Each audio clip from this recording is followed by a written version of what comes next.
so we can prosper too. So I would just like you to help me say a prayer. You can say it all in your own way. So thank you, thank you for the blessings of the sweet Jan. Thank you for the blessings of all the people that here. Just ask you to be with them, that they all have good minds, that things go good, things are work out good for the people, and the good ideas are shared. Pray for blessings for all of them. Hi. Thank you.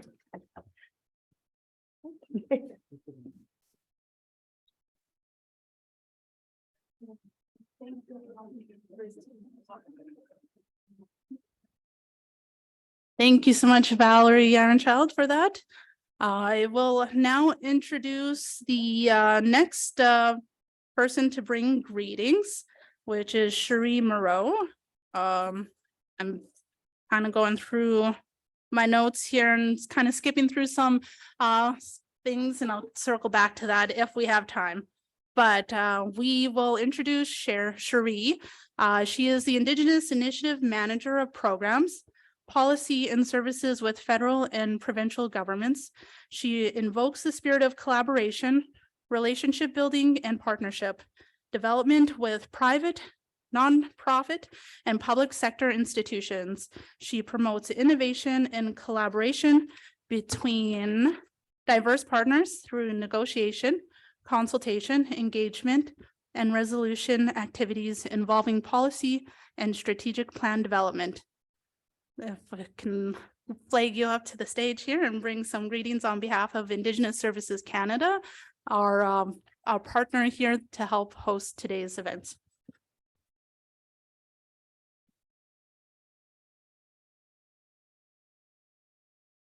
That's okay. Thank you, Annie.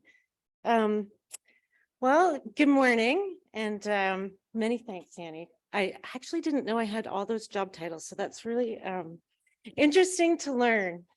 But I'm very thankful that the Creator had safe passage for Elder Valerie Ironchild this morning coming from Piapot. And thank you for starting our day in a good way. We are so blessed to have Elder Valerie just like working with youth in the school system and with Fox Valley, and just so thankful. Thank you. But I should introduce myself. I'm Cherie Moreau. I'm actually the Associate Regional Director General for Indigenous Services Canada here in Saskatchewan. And I do want to thank you all for being here. It's a super honor for you to be here on Treaty 4, where my home is, and to bring greetings on behalf of Indigenous Services Canada. I am particularly honored to be on Treaty 4 and to call it my home because I celebrate my birthday with the 100th anniversary of Treaty 4. So now you know how old I am. So it's particularly an honor for me to have you here. I also want to thank FHQ Developments and all of your great work. Tom and his team always do great work in anything that they organize and undertake. So they've done an excellent job. It's really exciting and encouraging to see so many people here this morning focused on the same goal, and that is discovering and exploring potential economic development opportunities and investment and business while collaborating and creating valuable local, provincial, and national contacts and networks. Some information to use, like this fiscal, our regional economic development team, who are all right here, we're all at one table in case you're looking for us. We got to stay together. But there's 13.4 million in investment in Saskatchewan First Nations alone. And those resources help support, develop, and grow Indigenous economic development. We have 5 economic development funding streams available, which support pursuits.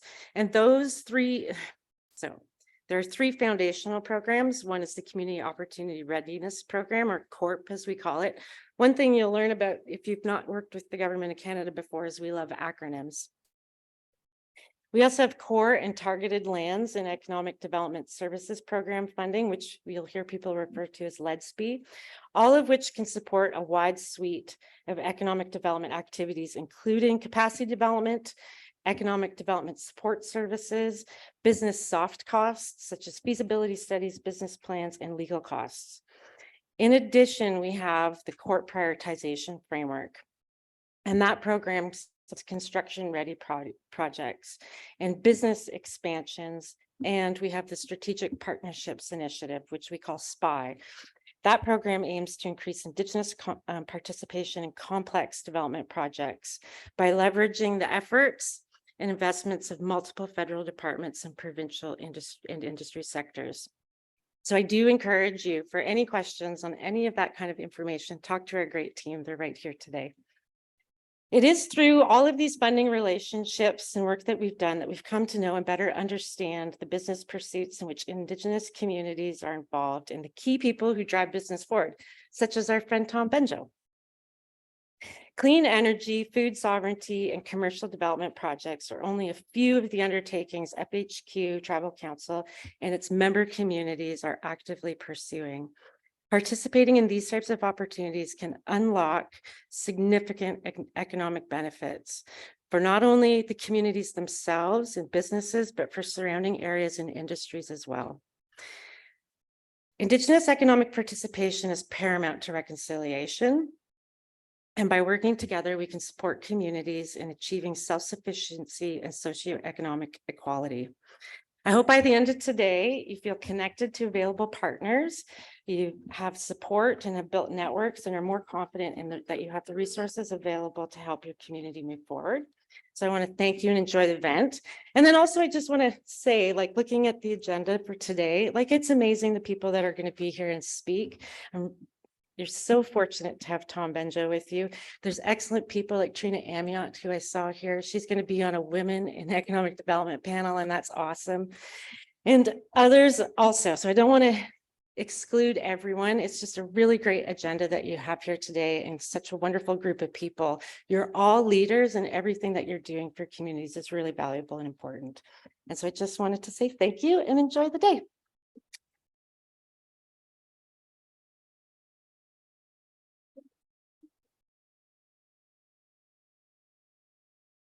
All right, let's pull these notes out. Hey, just to make note of today, because I kind of skipped past some of the introductory stuff. My name's Annie, Annie Charles. For those that don't know me, I am the economic development and relationship consultant at FHQ Developments, and I'm just going on my second year with them as well. Now that we got that out of the way, now you know who's talking up at the stage.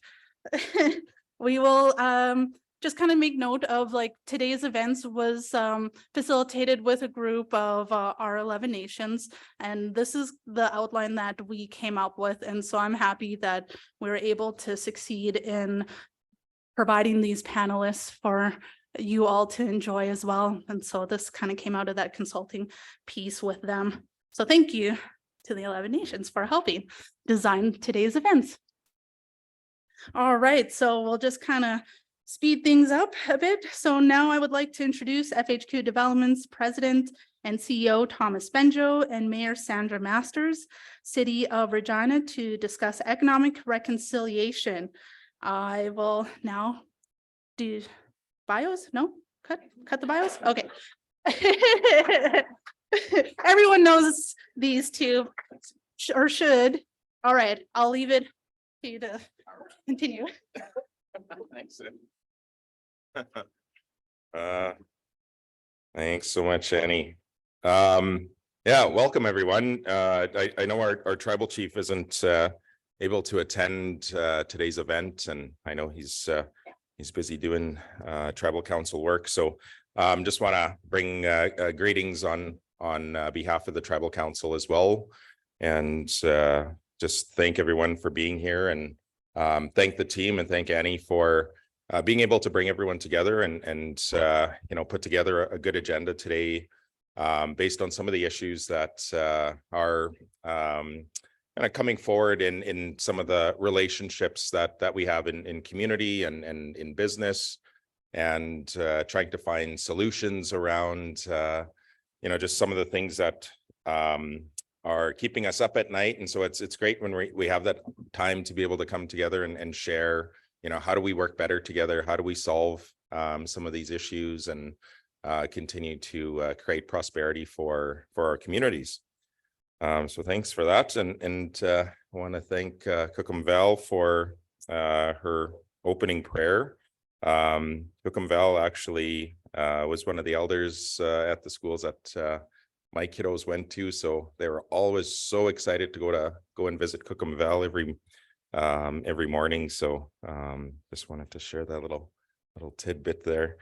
So in regards to where we see things going in terms of economic reconciliation, you look at all of the great things that are happening in our backyard here, things to be super excited about, and it gives us a bit of bragging rights for some of the work that's being done. I know we're at very early stages, and I asked Mayor Masters to be here with us today and to share some of that journey with the city of Regina. And I know the big changes in procurement policy was some very good news coming out of Saskatchewan, and when I meet with clients across not only across Saskatchewan but across Canada, they've been quite excited to hear and quite impressed with the commitment that's been made from our city. And they're looking at ways to knock on our door to say, how do we do this? How do we get our municipality, how do we get our company to make these types of commitments? Because I think a lot of organizations have danced around setting those benchmarks and trying to put process to some of those benchmarks that they have. And I know some of the questions we got early on in some of this process has been, well, what's the time frame? And for those of you that work in procurement, we all know that the internal processes of procurement is very, very tricky at times. There's a lot of relationships that have been established. There's processes that have been established. So it requires a lot of change, and some of that change doesn't happen overnight. So we have to be very, very thoughtful on how we work through that process, how we mitigate risks for customers, for the city, for other organizations. I know there'll be opportunity to work through those issues. And when I think about just you look at the processes that have been established over the years, very long-standing processes with customers in how they choose to do procurement. When you're introducing an Indigenous procurement policy, well, there's things that you may not have seen that are barriers for Indigenous business. And so being able to work through those, being able to question and be open about those issues, I think is really critical. Because if we don't do things with an open mind, or if we say, well, no, this has been the process, these are the lanes I can only work within, and not have that flexibility, makes it very, very difficult for us to be able to progress. And so when we build that sense of relationship together and being able to navigate through those issues, it makes it easier for us to do business together and understand those issues. I know what some of the work that we've been doing, and we just got back late last night. The good old Toronto airport kept us hopping last night, and said I wasn't going to get in till 9 p.m. today, which freaked me out, but we were able to navigate through that. But we're working with customers, helping to navigate their systems, and I think one of the things that I've appreciated with customers is the openness and willingness to really tackle some of these interesting issues inside of their systems. And that I think it's really important for organizations to know, like, you don't have to do this alone. It's not just you and your team, or I know we hire a lot of Indigenous staff into organizations, but sometimes we don't give them that opportunity to really, flourish with their ideas. And, we talk about diversity in our processes. And when we have those diverse individuals working for us, sometimes we overlook some of their knowledge, we overlook some of their ideas, and but it's important to uplift those individuals inside of those systems. And it's also important for organizations to open the door for Indigenous organizations to come in and provide some insight into their experiences, because there again, it's diversity of thought that's coming in and helping to work through coming up with solutions together. And that's been some of the work we've been doing. And I know we'll be working with quite a number of customers over the course of this next year, just navigating this procurement process so that, we can make it more fluid and that there is a process. And I can't stress process enough, because when there's question marks on process, and even for us as an organization, we, our teams work really hard to understand processes so that when we are bidding, when we're, when we find success or when we don't find success, we're still following up, we're still understanding what those issues are. And, that's how we get better. And so being able to, for, organizations to be very clear on their processes so that we can work within it makes it super easy for us to begin navigating, because we always talk about, well, where's the support's going to come from? Well, we need you to be very open about, processes and waiting. So those are just, some of the things that we've been working on. And I know we're quite excited about putting in some extra time with customers and helping to understand some of those issues and providing some of our insights, and letting them know to, reach out to other organizations as well to get feedback. And hopefully at the end of the day, we're a lot more fluid in how we do this together. And, because what we're going to see is a significant transition here over time, where this room, and I know we're going to probably need larger venues as we go forward, but the amount of new Indigenous businesses that are going to be created through all of this hard work on policy is going to be astronomical, and it's going to give us some pretty significant bragging rights as Saskatchewan, to be able to share with the rest of Canada, this is how we've done it, and this is how we've worked in partnership with significant stakeholders in our territory. So again, just want to thank everyone for being here today, and hopefully you take some lessons away, take something valuable away, and create action within your organization as well. So I'll turn it over to Mayor Masters, but thank you, everyone.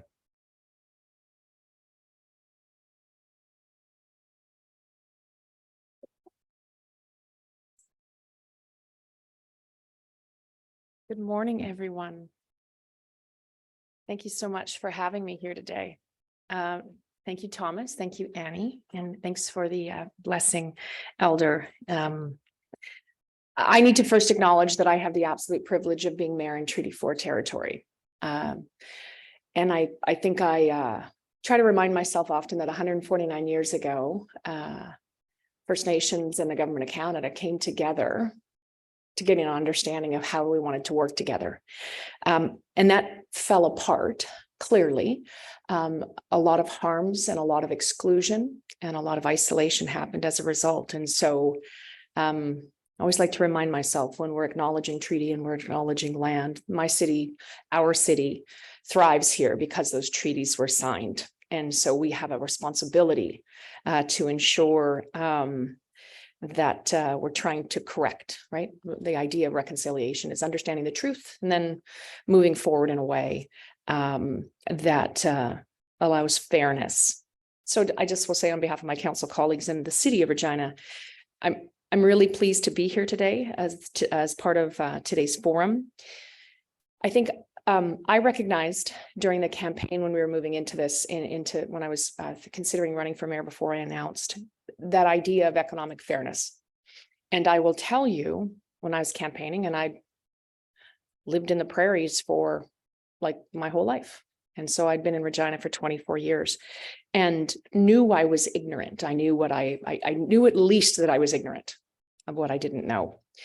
And But the idea that economic fairness was vitally important, because I believe that folks, you grow up, you have kids, you grow up, you want them to succeed, you want them to participate in employment or in careers that fulfill their purpose, that fulfill economic need, so that that can perpetuate. And as a settler, we've had that privilege.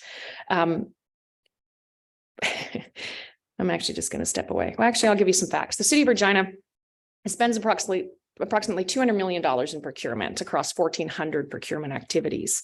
Prior to the end of 2022, we had a whopping 0.03% of our spend with Indigenous owned companies. So I need that to plant for a minute. It was a few $100,000. That's what we spent on with Indigenous companies, because we didn't think about it, because we had a process in place that everybody was required to fit to, and we were ignorant to the barriers. That's it. So clearly, the reason I'm here is in February, we passed a rather historic procurement policy requiring that we work toward a goal of a minimum of 20%. Why 20%? Well, that was the Indigenous Procurement Advisory Committee coming out and saying, yes, 10% of your population is Indigenous, according to StatsCan. We also know that number people have to declare in order to know that number. We know that in the province, it was between 14 to 17%. And so we said, all right, in terms of reparation, let's go 20. Let's set a goal that's bigger than even the minimum population. In terms of the journey there, I'm going to go back to the campaign for a minute. So I reached out to somebody, or folks were understanding, it was circulating that I was going to run for a campaign. Somebody said, you should probably talk to Thomas Benjo. And I said, all right, can you get me a meeting with him? Sure. And so somebody makes a call to somebody, or all of a sudden I get a cell number, and it was in the Norman View Starbucks, I think. And this is the summer time, or September of 2020. And I sat down with Thomas Benjo and Nick Crichton, who at the time was working at Saskatchewan Chamber of Commerce. And I didn't know either of them. And it was rather an intimidating meeting, because it's unclear whether you're a friendly or am I wasting your time, right? Like, are you wasting my time? I'm doing a favor to a friend here. And so I'm asking questions and they're answering. And at the end of it, I literally said, okay, what do you need? Like, if I'm going to run for mayor and I become mayor, what do you need from the city of Regina and the Indigenous procurement? We need something better than 5%, and we need Indigenous procurement. We need to be a focus of the city of Regina. And then they proceeded to explain to me, and I said, okay, that makes sense. And so economic fairness became a bit of a highlight of what I did. And then when I got elected, other groups reached out. Local procurement clearly is important for the city and the area, to the city of Regina. We want to make sure this money is being recycled in our own economy. And then women entrepreneurs came forward, and we really want you to support women entrepreneurs. Absolutely, we can do that. And I realized we had a bit of a gap at the city of Regina. And so I just want to highlight, Audrey Young is here. Audrey Young, wave. Thank you, Audrey Young. I should have said please. Yeah, could you actually a little bit more?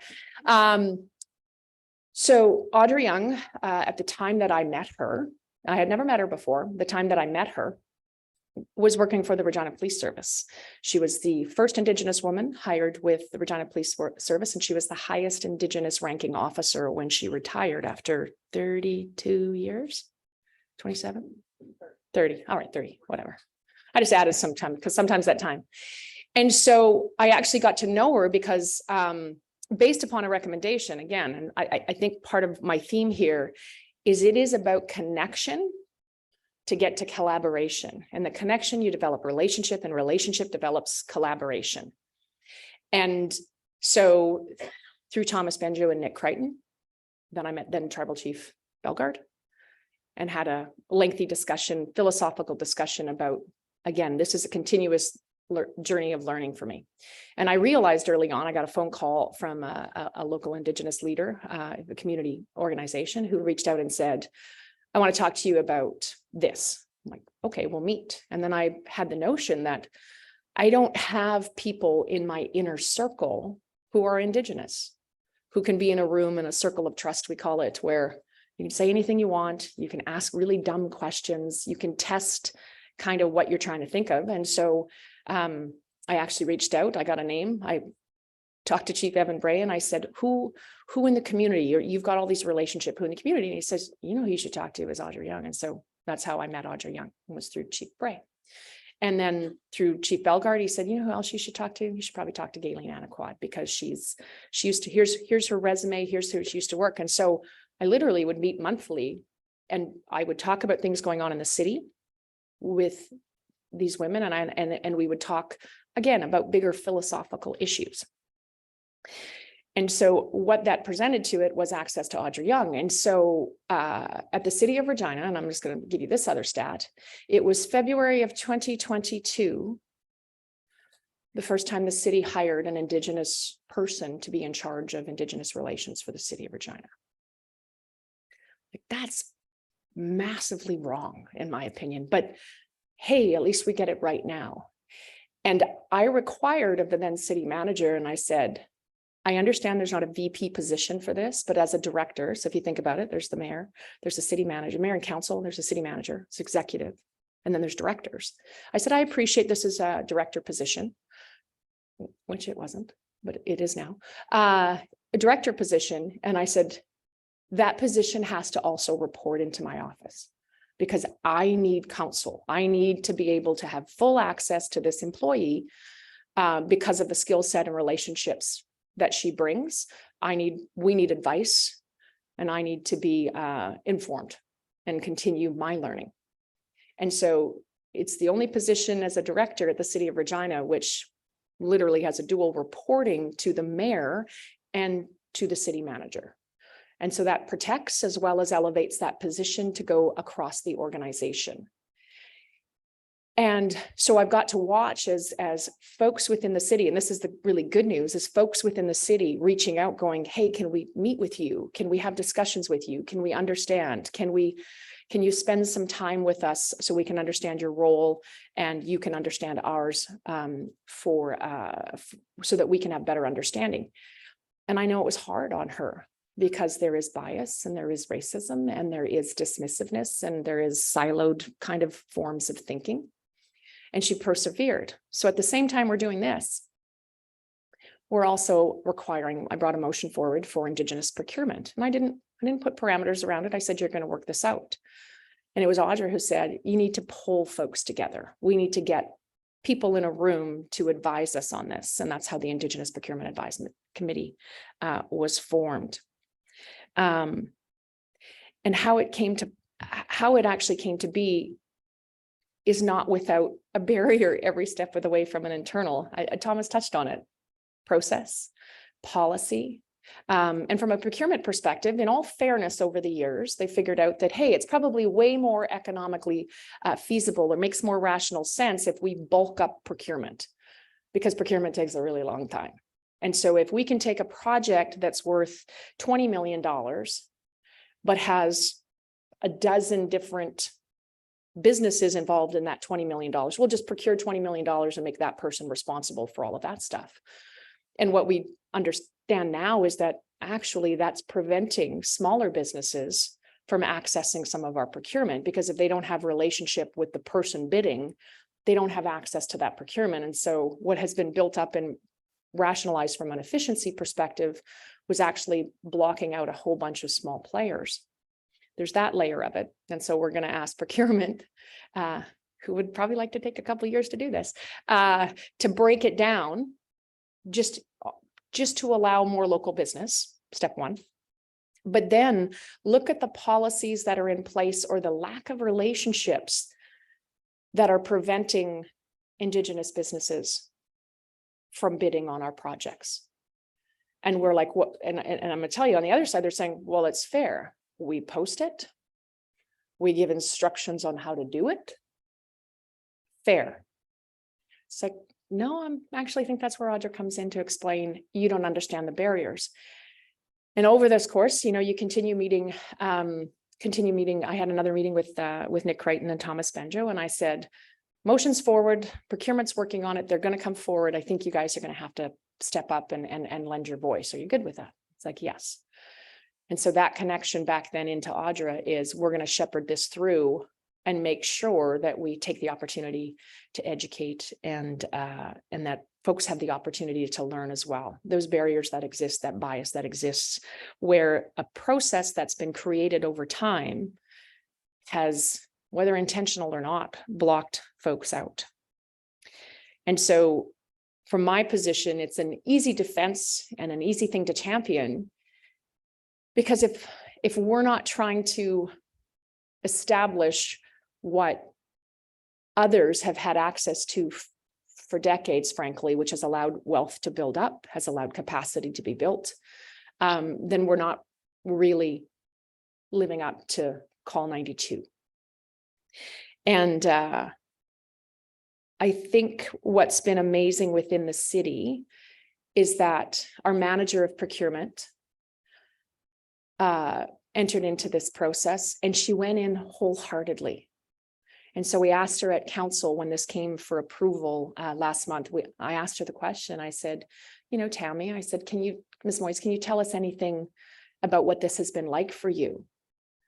She said it actually was transformational in a way that I look in the mirror to not just understand what I don't know, but understand how the way I've been raised and the way I've lived my life, which is not, it's a good life, and she's a good person. She goes, I haven't been intentional and I haven't understood that I'm part of a system that gets in the way. And so we reached out to other organizations, ECDEV companies, and I think Trina Amiot, you've been on that committee, but inviting folks to the table for an Indigenous Procurement Advisory Committee, embedding our city staff with them, and learn from each other. And frankly, we learn more. I'm just going to tell you that. City learns more. But let's work through what happens. And so we're educating on, here's our process as it exists. And you get feedback from the businesses and the leaders saying, okay, this is why that's problematic, or this is really good. We didn't know that. That's a good piece of information. And the Indigenous Procurement Advisory Committee is continuing to work, because I'm going to tell you, 20% we understand is a stretch. We understand it's ambitious. Apparently, Tammy Moyes was invited to speak up in Saskatoon. I think there was a conference out at Whitecap. And she came back and told Audra this story where it's what we were working on. It had yet to be approved, so it wasn't necessarily in the news. And there was provincial representation and national representation, federal representation on procurement. And Tammy went up and she was going through, and so here's our process, here's what we've done. And then she dropped the 20% number. She said it got real quiet. It's like, good, why not be ambitious? And I think that was even when I went back in terms of, hey, here's a notice of motion, and here's what administration is going to come back and say. And in fact, they came back and said 5%. Well, because that's what the feds have set. That's what the province has set, 5%. And it was really a matter of, it's not enough. It's not representative of the population, and it's not representative of history and that kind of boost that's needed. And I think from a personal perspective, and I tell people this often, this probably the privilege of my office is that I get access to leaders. And I don't just mean official leaders, I mean leaders within the community, within that role, the roles they have. But they're so patient with me and gracious in terms of my learning. And when we invite folks around the table, and Audra keeps people to task, like every time you show up, you're here to learn something. You're here to learn something that you didn't know before. And I ask really dumb questions, and it's about creating that safe space where we need to ask questions, or I need to explain to you where this is going to get difficult for me, or where I'm stuck on process, or where I'm stuck on policy. And I'm going to tell you then there's, from my perspective, a political element to it. which Thomas highlighted, but that's where process, if you can fall back on a good process that has had engagement, that has had endorsement, I can push anything back into this is the agreed upon process. I can't interfere because it's competitive process. Like procurement is competitive. And so I always appreciate people need to show up and advocate for who it is they're representing. And so you need to be able to point back to that process and the way in which you got there, which was informed and inclusive and steps beyond what has been happening. There's something, probably one of my pieces of learning is that I don't know that at the provincial and federal level, procurement number 92 can advance if the municipal order of government isn't there, because it is based on relationship and connections. And so if you have local government, municipalities, towns, who are developing relationships and developing connections and going through this process, you actually, as an order of government, become a resource for other levels of government for that phone call when, who can I talk to about this? I said, oh, this person, this person, this person, this person, because we've spent that time developing those relationships and those connections, and you can actually spread those connections.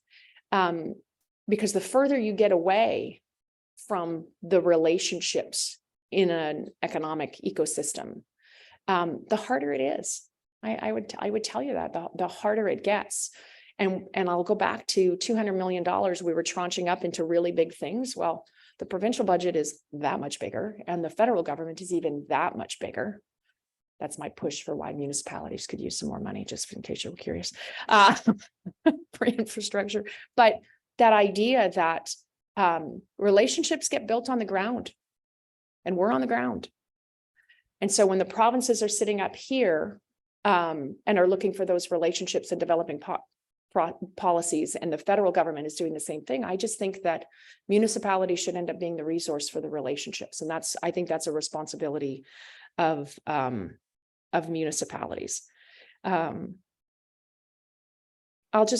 finish up with, I had the opportunity to meet some ringette players who won provincials and are going overseas, and they're representing our city. And they were asking questions, and these ladies were like, these young women were 15 years old.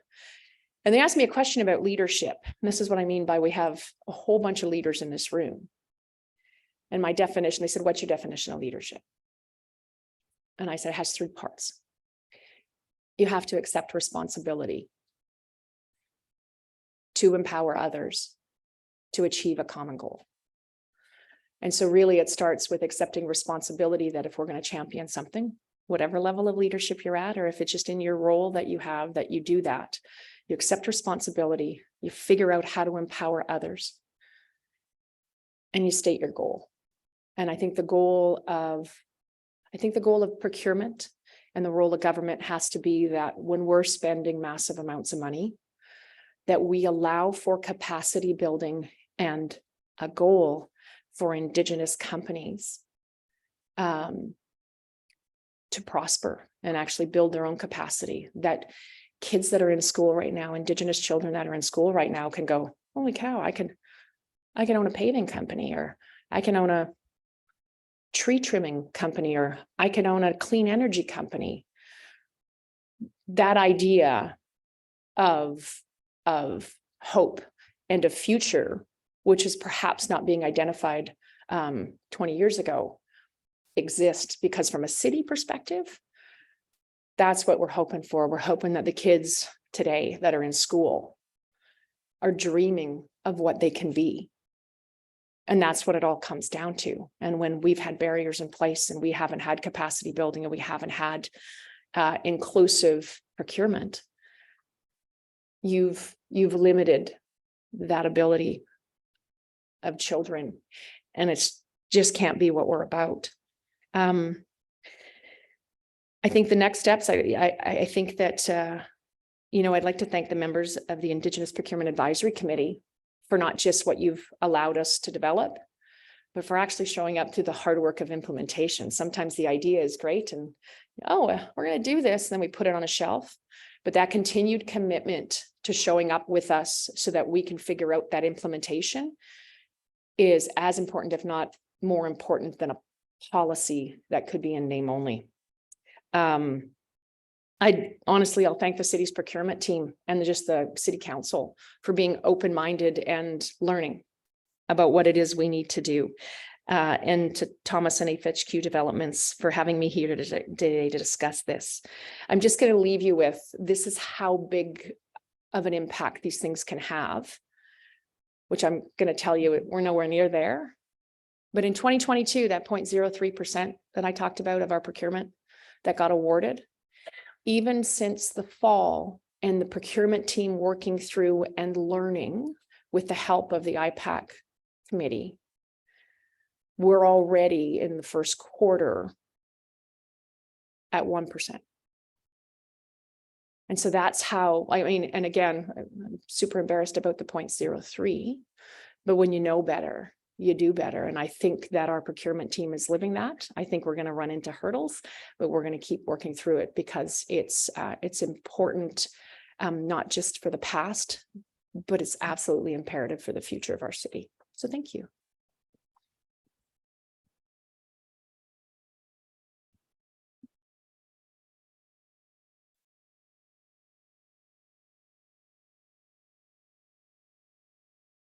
All right. Thank you both Thomas Benjo and Mayor Sandra Masters for that very informative presentation, and just move along next. So we will now introduce the Director of Growth and Investment of Economic Development, Regina, Colin Savage.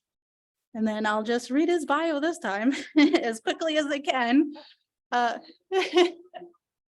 Okay, we'll cut that piece out. Thank you so much, because we are needing to gain some time back here. So thank you, Colin. You can introduce yourself if you like. Thank you very much, Annie. Thank you. And I'm all about efficiency, folks. We're going to get back on time here. However, as I say that, I'm going to be looking here, looking here, looking here, cheating with notes. So forgive me. Plus also, it's that time of my life. So we have it up on the screen, Indigenous Economic Development Regina. I am Colin Savage, the Director of Growth and Investment. Very new, sort of. I started in this role about 5-6 months ago now, and it's been fantastic. I love the opportunity to meet with a lot of people I see in the room today. And I have a very important topic to talk about. So I'm going to walk you through this as best I can over the next, clock says 25 minutes. And I know it's tough to follow people like our Mayor Sandra Masters, Thomas, and then be wedged sort of against the coffee time. So please bear with me. So just to start off again, greetings and thanks to our elder this morning for the wonderful welcome and the prayer. Elected officials, government officials, business leaders, experts, everyone, thank you very much for coming. It's a pleasure to partner with and sponsor FHQ Development's second annual Indigenous Economic Development Forum.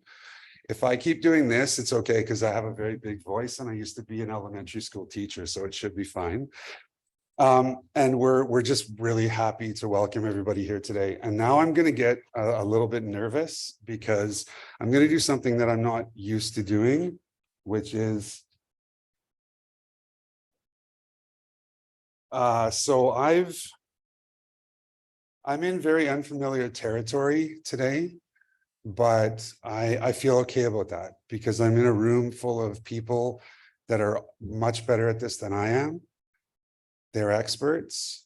They're lovely folks. They want to work together. They're here and they want to make it better. So I'm okay with saying this. And it kind of comes back to two very simple things that I learned, one from my grandfather and one from my father.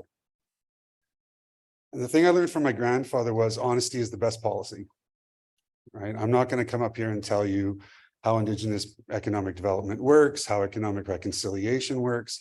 What I will do is try to tell you what I've learned and what we can hopefully add to the conversation. But then I have a whole lot of questions.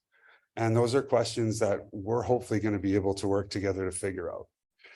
The second thing I learned, the one I learned from my father, was he had this picture on his wall, and I come from a family of educators, and he had this picture on his wall, and it was this fist that became a hand. And the statement underneath it was, the more I learn, the less I know. And so that's what I live every day. I have a wonderful opportunity to work with an organization that gives me different challenges every day. I look at different industries, I look at different opportunities, I look at different challenges, and I get to learn a little bit about those and then branch off into farther, bigger, more difficult things. And then that's where I rely on people like you. So those are kind of the two things. And maybe the final one, and I know I cut Annie off for giving you the long, Colin lived here and he lived there and he worked for this and he had this title and he did these degrees and everything else. But the reality is I'm Colin. I'm a son, a father, and a husband. I have 2 lovely kids.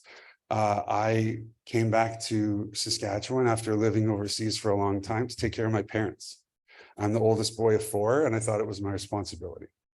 So I'm here doing that, teaching my kids what it's like to be here. I coach, I teach, I mentor, I write books, I write terrible poetry if you've ever want to read it. And I do a whole lot of other things, but my day job is this. And I'm trying to figure out how to make this, the greater Regina area's economy, prosperous, to bring the right kind of businesses here, to support the ones that we have, and to create jobs for those here and who want to come here. So that's kind of my little introduction, if you will. And then the most important thing, and going back to another part of technology, is, as I said, the expertise is in the room here. I don't have to tell you how it's going to work. We have all the people that are here. So thank you for coming. And I'm really excited. We are at EDR really excited to learn about this. Give you a bit of an overview, which I would like to do.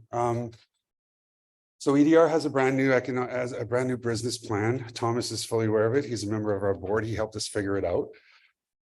It has 5 key areas. I won't walk you through all of those areas, but as you can see, as Regina's lead economic agency, this is what we do. This is what we're good at. This is what we focus on. My area in particular is economic growth, but there are things with our stakeholders. There are, the effort that we make in terms of human and financial capital, and a whole lot of these business words and important things that we have about how we go about what we do. But we're here today to talk about Indigenous economic development, and this is how we've committed to do that. So we don't just say it, we don't just present it, we have it baked into our business plan. Everywhere you see an orange feather, that's an area where we have a specific focus on Indigenous economic development and economic reconciliation. There is a long list of 13 specific objectives, but I think to save us time, and again, not to keep you away from your coffee and your networking, they're really focused on things that Mayor Masters and Thomas have talked about, right? Collaborating with the right people, identifying where there is better levels or greater levels of support that are needed. In particular, we run something called the Hive YQR. It is a Indigenous or underrepresented entrepreneurial support mechanism. It is a way for those people to come together, to learn from us, to work on their business ideas and to grow. And it's not hidden for people that are here, I'm sure, but Indigenous business delivers. In 2020, which is the most recent data that we have, Statistics Canada said it was almost $49 billion in GDP that came out of Indigenous businesses. The sad thing is we don't know what that is in Saskatchewan, and I don't know what that is in Regina because the data is not really complete. It's not very detailed. It's not granular enough. But that's one area where we look to support. We have other things where we're setting up formal partnerships. We're coming to events like this where I talk and I bear all and say, I don't know what I'm talking about. Please help me. I'm willing to learn. Give me a shot. We look at ways where we can be more active with what is happening, provide some information on trends, which I'll try to do, and move beyond that. But the main thing to say here is the call to action 92 is part of our culture. It's part of how we're living. It's embedded in where we're going to be measured and what we're hoping to succeed. with. And they're all listed there. So please come to me, look at our information online, find out what those are. Are those specific things where we could be working individually with you? Great. Let me know how. If something's missing, flag it for me. I need to know. We need to know. Now, I will provide you with what I do know, and what I do know is what I have found, or what we have managed to pull together in terms of statistics and information that's available. We know that these are the main numbers that come out of any sort of Indigenous workforce, Indigenous population demographics that we get for Saskatchewan and for Regina. And it's clear that it's a significant part, but maybe more importantly, it's very young, right? And I know you've heard this before. I've been in these events. I went to the wonderful SIEDN event at Dakota Dunes. Many other people presented this. We have a young Indigenous population. They are not going away. They are a significant resource. We've talked about this a lot. I'm a big proponent of talking, as I can tell. I've done it for 8 minutes so far, and I've got 17 to go. But it's enough talk now. There's enough talk. We can all identify. Let's all nod in unison and let's move towards doing something about it. And there's a difference. Right, there's a clear difference, and that's a clear differentiator for all of us business students. A differentiator is an opportunity thing. We need to pursue that. So I think that this is, again, some of the stuff that we know. We also know about high school graduation rates. We know that they're improving, but they're nowhere near where they should be. In the 20 years that I lived overseas, I lived in many different countries. I saw some of those countries in that short period of time leapfrog many others. There are methods, there are ways, there are very strong, capable systems and mechanisms in place that we can use, that we could adopt here. We could also create our own, but there needs to be more work done, despite the fact that we can celebrate some improvements. And that again continues on when we talk about what we find with post-secondary education. I looked at this and I would raise hands. Anyone else know that there's something weird about this? It doesn't make sense. Graduates went down, but diplomas and degrees went up. Can anyone tell me why one would go down and the other two would go up? One of the things that happened here was the first primary area where Indigenous students will go is a certificate program. They won't go to a diploma. They won't go to an undergraduate course. They will go to an entry-level certificate program. And those decreased considerably, as a big factor being the pandemic, but for other reasons.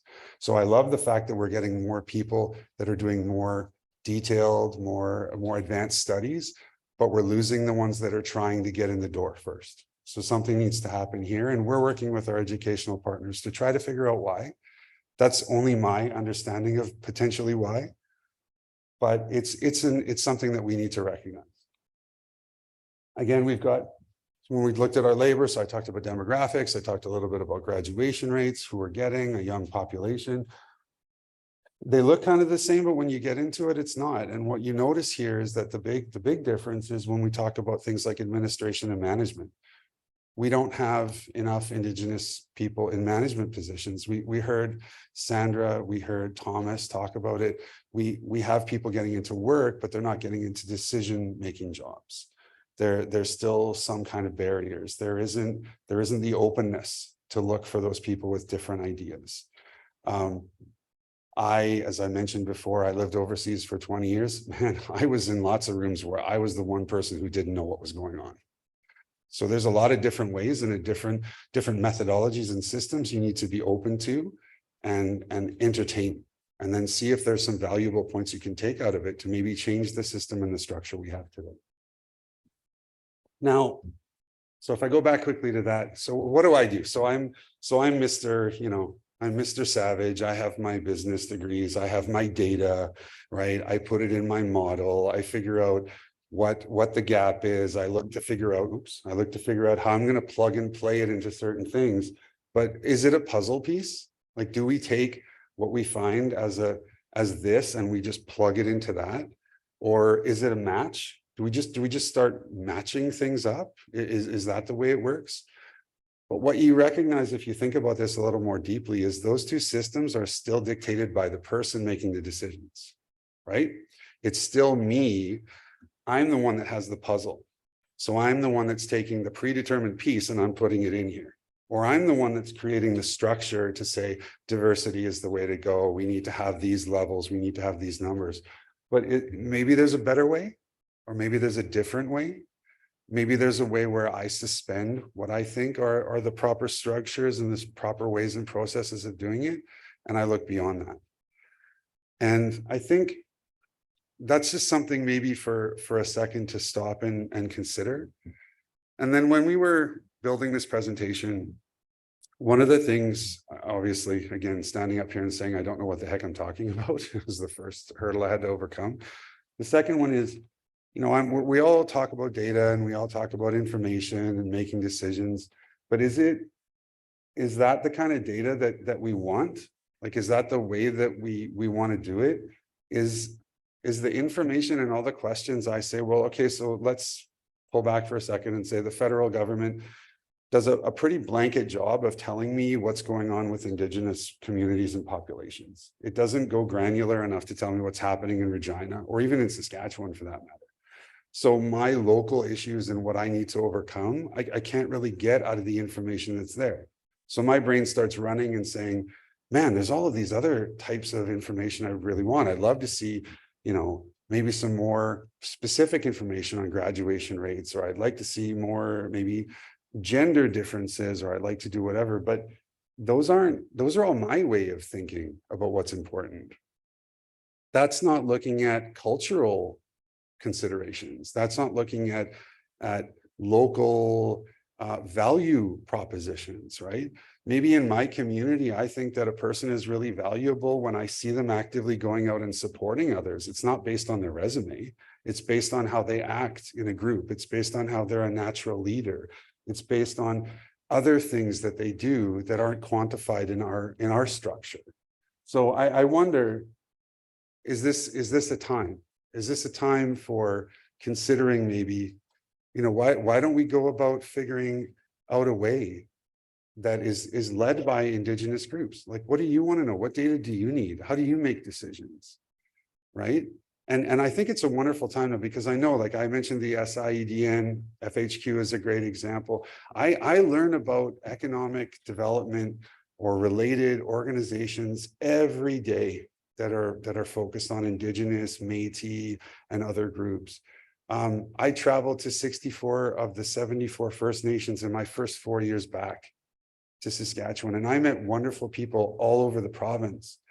And they're all kind of doing it, but they're not really aligned.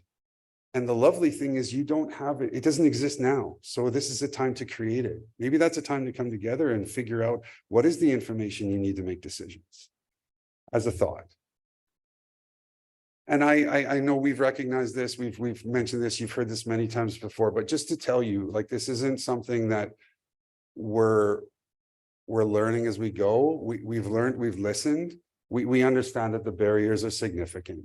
And some of these barriers are only things I can learn about by listening and trying to appreciate, right? We're in a world where we're supposed to be empathetic. I think a lot of people say it, but I don't know a lot of people that practice it very well. So we need to be empathetic to these things. And some of them are not just, yeah, okay, we know. We need to go, as the city has done and as others have done, bring them together, sit and listen and learn from your elders, learn from those around you. They will tell you the stories if you're willing to listen to them. And as I said, we must listen, we must learn, and we must act. I won't read them all off, but you can notice that there's sort of there's a me to a group perspective in this as you work down. There's a be present. Oh my goodness, sorry about that. Be present in what you're doing. And then there's an action at the very end. And there are things that we can do to certainly help support, advance what's going on, such as the procurement policy, such as being the lead economic development agency. I don't profess to know what business opportunities work for the 13 nations that make up File Hills Capel. But I certainly know that I could help them with the stack that I know they get of every type of opportunity to filter it down to what might work. And I have the mechanisms, I have the skills, and my team has the expertise to sit and want to do it. And above all of that, we have the desire to do it. Now, is there anything that we can do differently and do better? I don't know what I don't know. So that's why I'm here. That's why I'm here a lot. That's why I talk to a lot of people. I'm very present. I'm open and honest because I can't know. I know I'm sure Thomas can remember the Donald Rumsfeld quote. I won't go into it, but this is the unknown unknowns, right? I don't know what I don't know. So come and tell me. Tell me where we can do better. Tell me where I can improve something. Tell me what I missed. Tell me what you like. All of those things would be fantastic to help us all advance together. And now, so I suggest this here. This is what the general person on the street, I think, if asked, what does Indigenous economic development look like? They might mention these kind of things. But we all know that that's not the case, right? We all know that there are tremendous, very creative, innovative opportunities happening all over. We do our best to tell people about what those are. We need to do more. We need to be better at that. You need to shout it from the rooftops. Something that I love about people in Saskatchewan, and when I mean people, I mean everybody in the room. Something I love about people in Saskatchewan, we're super, oh, shucks, you know, I did my best. I'm okay. You know, we are way too humble about things that we're doing that are incredibly interesting and attractive for those around the world. And that includes wholesomely people in this room and what you're all doing in your own individual groups. So make sure you get out there and tell people about it. They need to hear it. And that's it. So what does the tomorrow of Indigenous economic development look like? That's for you to decide. I'm here to help. Come and talk to me. Thank you.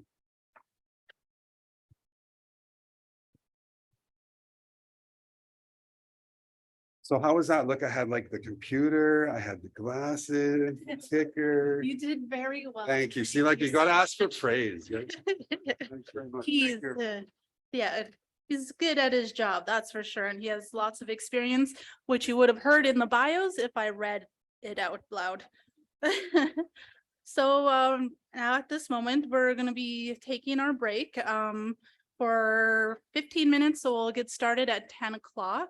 So I encourage you to take time to introduce yourselves to your neighbors, old acquaintances, new acquaintances, friends around the room. And I would also like to thank our partners, Indigenous Services Canada, and our sponsors, Skyline, the Mosaic Company, Ministry of Trade and Export Development, Graham Construction, Tourism Saskatchewan, Saskatchewan Indian Equity Foundation, Blue Earth Renewables, D3H Hotels, Economic Development Regina, Pinter and Associates Limited, First Nations Bank of Canada, PCL Industrial Management Inc., Edwards School of Business, Avanti Office Products, and last but not least, Business Development Bank of Canada. Sorry. All right, now let's break lunch or break time. So there should be coffee and snacks at the back. If they're not, they should be coming shortly.